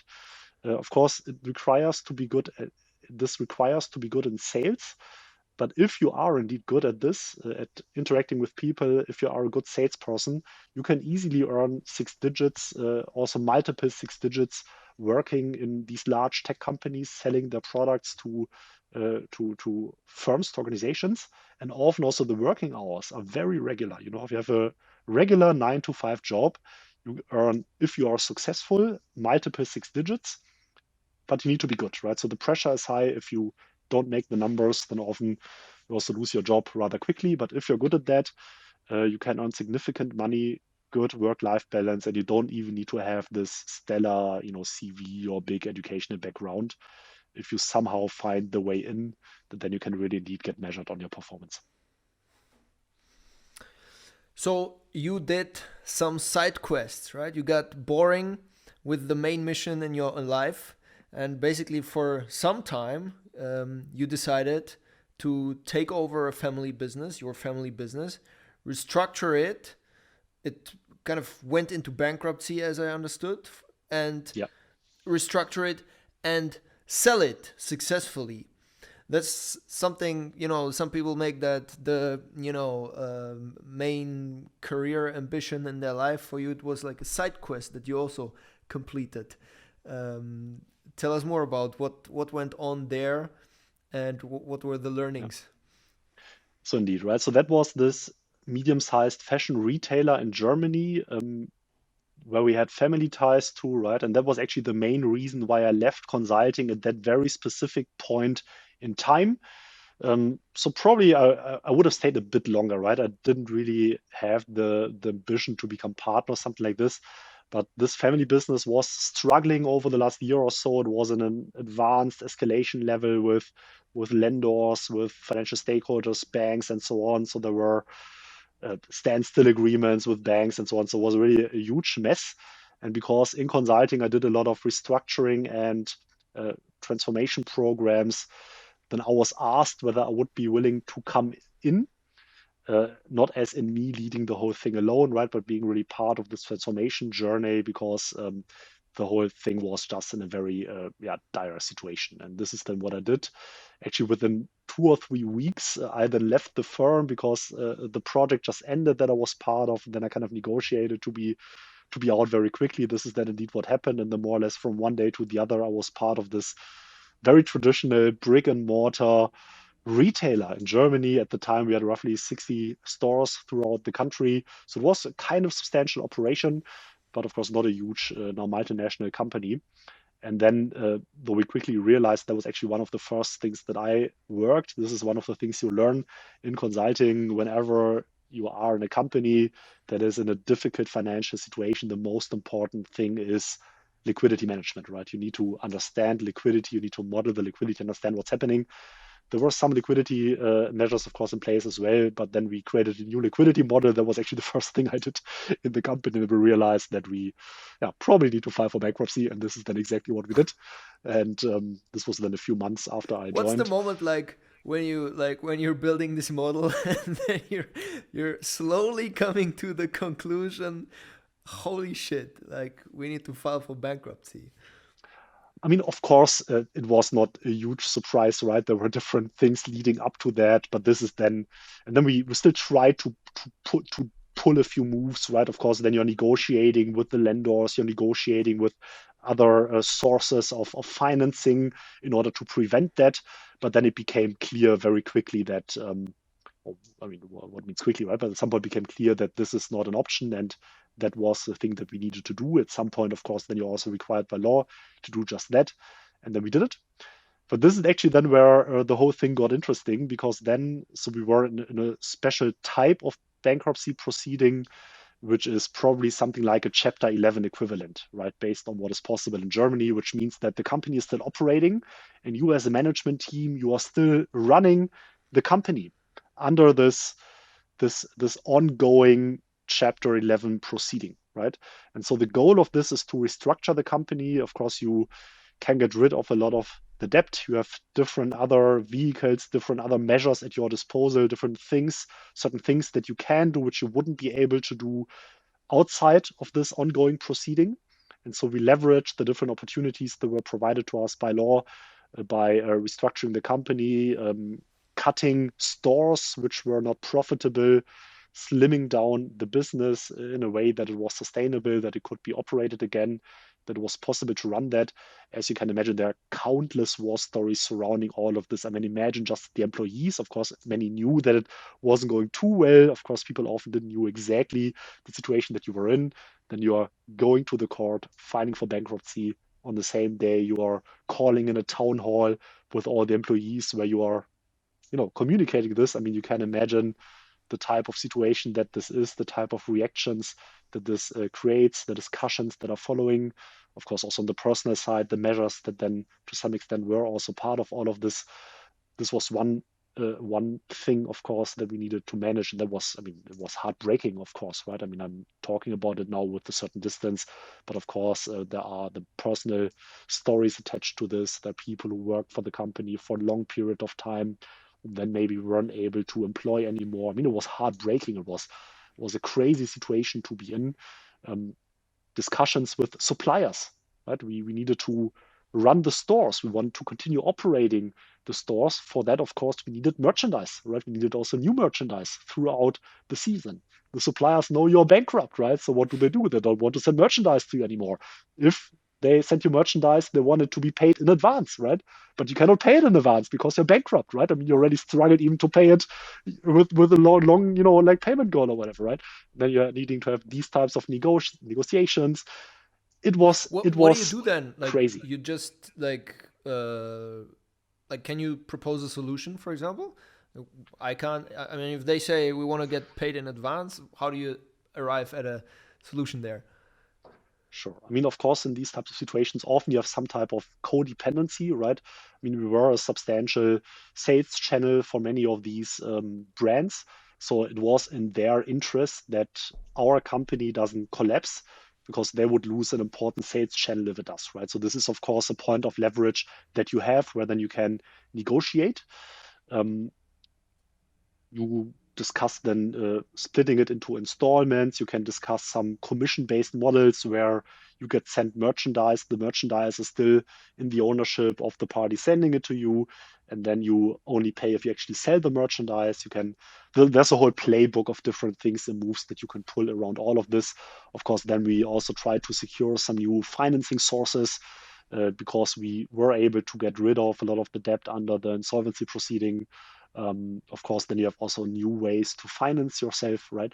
So, but this is also like lots of these things are also just needed to learn over time, right? It was even more valuable than any MBA you were ever able to do. I had the luck that the banks installed another restructuring manager who was a very high-profile restructuring expert in Germany, doing many high-profile insolvency cases in Germany before us. So someone where you definitely could learn a lot of things from, who saw things, who had war stories himself that were just crazy, mind-blowing. And so I learned a lot also in terms of on the personal level, how you have these types of conversations, have certain negotiations also with banks. Just crazy, crazy story. But then the end of all of it was that after 2 years, we sold it to a strategic investor in Germany who then bought it, was one of our main suppliers who then took over the business. And this is then how it ended. Are there learnings from the sales process, like some that might be applicable for people that, if someone has a company, they try to sell it? Did you like learn how to, find potential buyers or how to, negotiate for the right valuation and so on? Yeah, absolutely. And I mean, this in the end is also very comparable to a B2B sales process, right? So we were on the sales side, right? So we wanted to sell. That was also necessary to kind of close this whole bankruptcy proceeding. And actually, I was also leading this sales stream. Actually, we partnered with a very large, very well-known firm to help us structure the sales process, a firm that everyone of your audience will know. To be honest, that was wildly unsuccessful, so they didn't really deliver at all in many ways.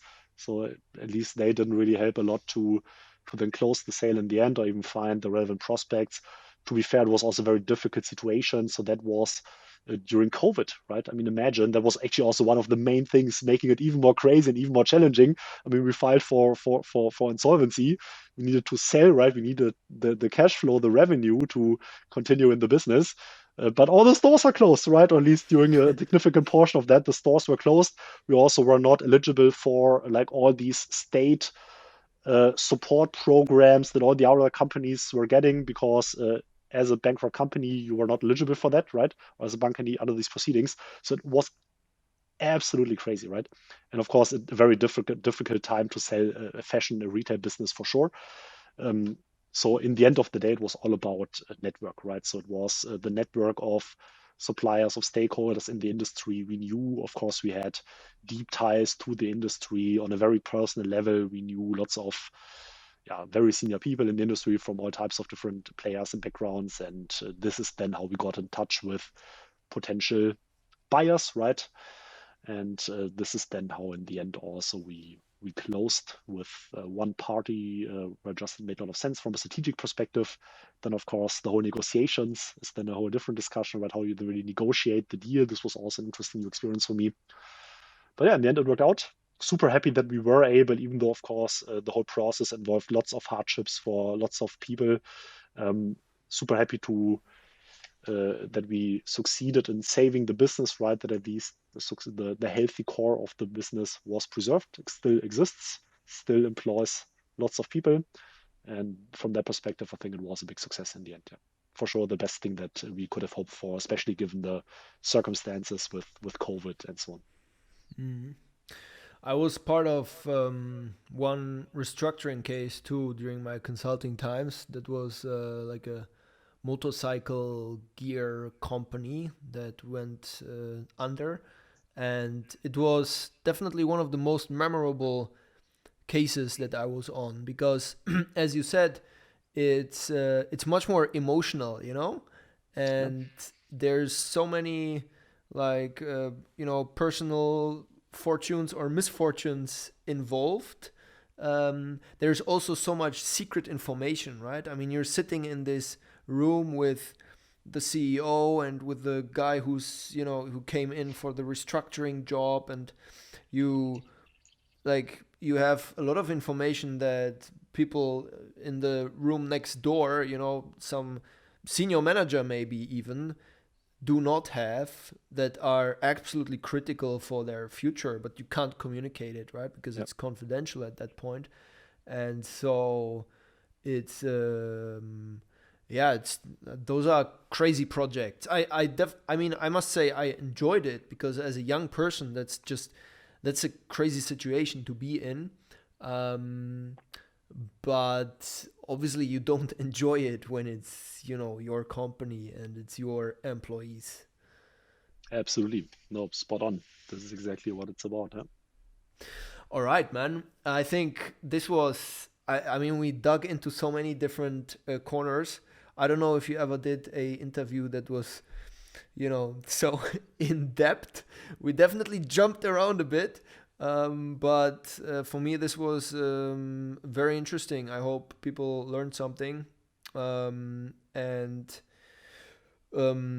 as it is tradition to close off, where should people check you out? What are some great places? So yeah, feel free to check me out on Firm Learning. Firm Learning is the name of the game. So you find me on YouTube. I'd say this is the main content platform that I use. I do post a lot on LinkedIn as well, and then Instagram and TikTok for some short clips of me. Feel free also to sign up for the newsletter Indeed, regular weekly emails on lots of different topics on the newsletter. Would love to stay in touch, reach out to me. And yeah, thank you for listening until the end if you're still here. Hope there was some value in it for you listening out there. Appreciate your time.